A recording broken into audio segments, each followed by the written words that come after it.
We want resilience to be there, but at the same time, all stakeholders to look after them, look after their needs.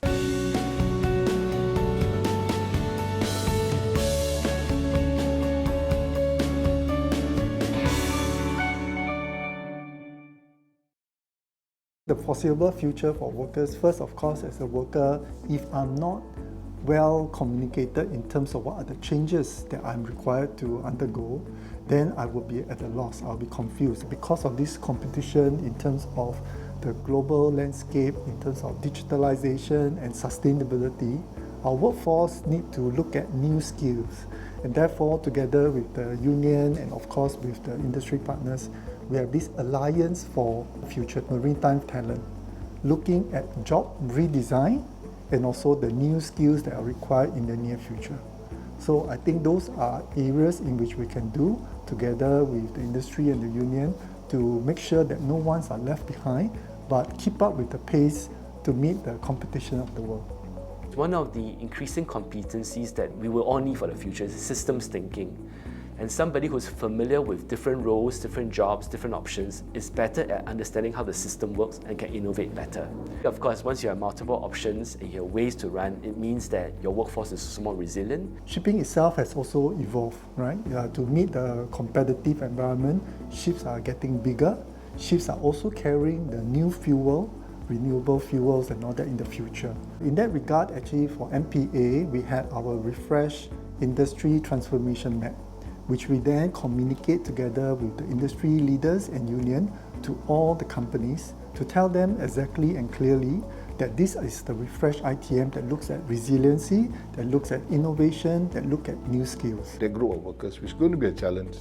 This group of workers may not be technological savvy, but it is not that everyone that is not tech savvy. Right? So we know this group, how do we then identify mature workers? Is it at the age of 60 or is it much early?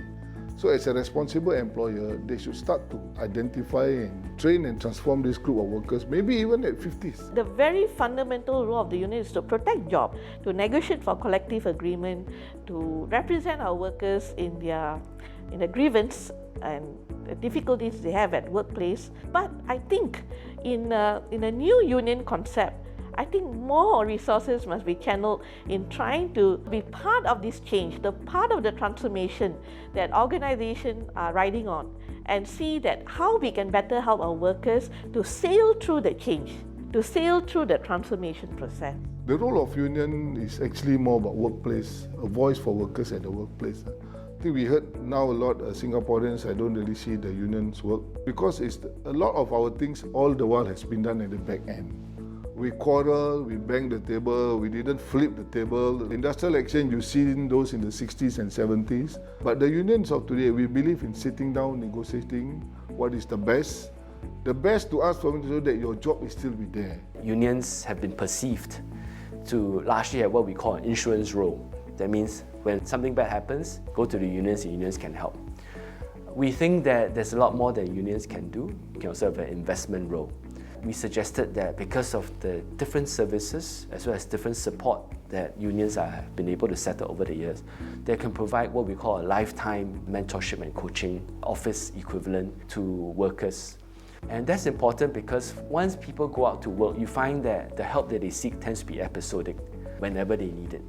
Job security is something that every worker is looking for, even if they lose their job.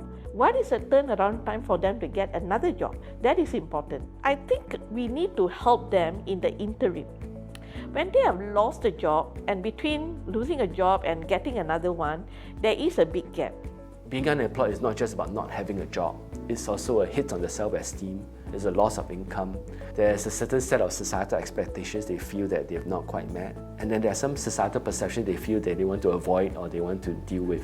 Yes, we should have this unemployment benefit. At the same time, there must be a timeline so that as a union, we complete our duty. I provide you unemployment benefit, at the same time I send you for course, and then that's it. Once you get the job, that unemployment benefits will be cut off. But if you have it an open window unemployment benefit, I'm speaking personally, if I'm a worker, why should I be looking for a job? More so if I'm at late 50s, I have everything enough, and I know when I don't have a job, I have unemployment benefit. Why should I rush to get a job? If you look at the labour movement, there is a thinking whether we should provide unemployment insurance. So this is something that, again, it is to try and help workers to lift them up, during their deprivation period. The objective of the union's existence, that is to protect jobs, but they have to ensure that our workers are well trained and upskilled.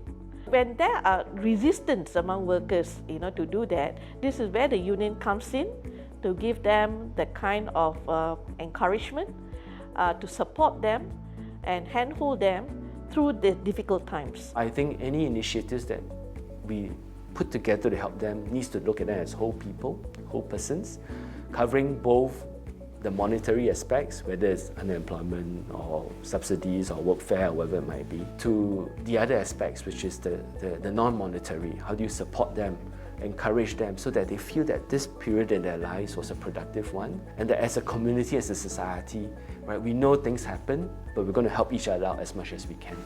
And I think if we can do that, we have created an extra ballast, right, for Singaporeans who unfortunately have fallen under hard times, and we can help to tide them through better together as a society and as a community.